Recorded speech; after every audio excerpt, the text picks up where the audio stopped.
Hi folks, this is actually very big news. The knife found at the former OJ house is not the murder weapon. Los Angeles, this actually did come up April 1. I know it's bad to say that this is an April Fool's joke, and I hope it isn't. But testing has ruled out a knife purportedly found in the former O.J. Simpson home as having been used in the 1994 murders, and he was acquitted of committing the trial of the century, and Los Angeles Police Department spokesman said on Friday. Forensic investigators conducted DNA and other tests on the blade after it was turned over to Los Angeles police within the last few months by a retired LAPD motorcycle officer. The retired officer told investigators he had been given a knife by a construction worker who in turn claimed to have found it on the OJ property in the Brentwood neighborhood of Los Angeles when the house was being torn down in 1998.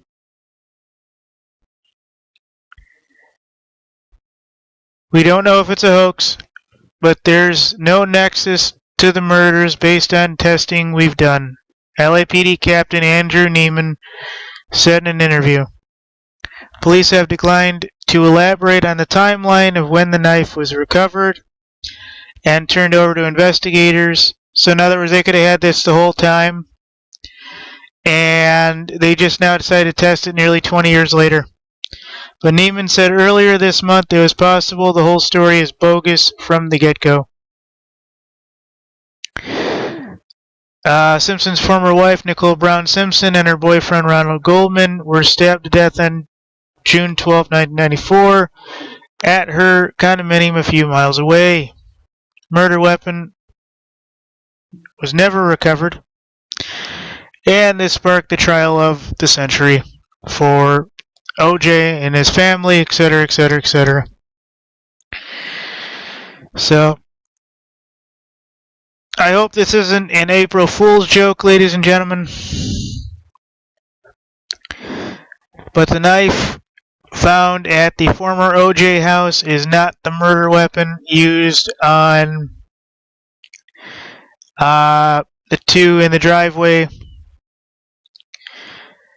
I do believe beyond any reasonable doubt OJ probably did do the murders.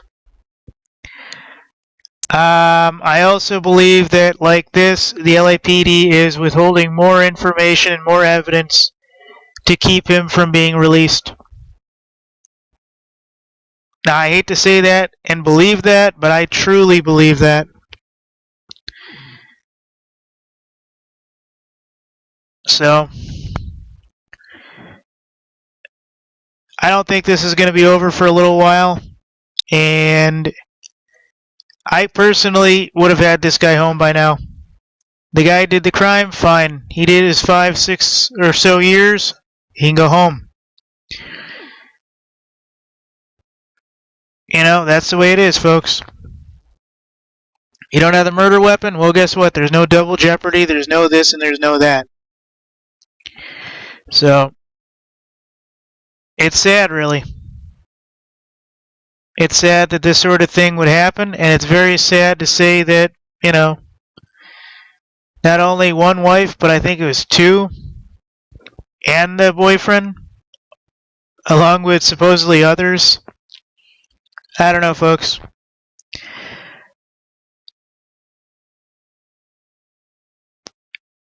I really don't know, but it's been since 1994, folks. OJ should have been released by now. What happens after the facts and after prison? Well, let God decide and let it be from there.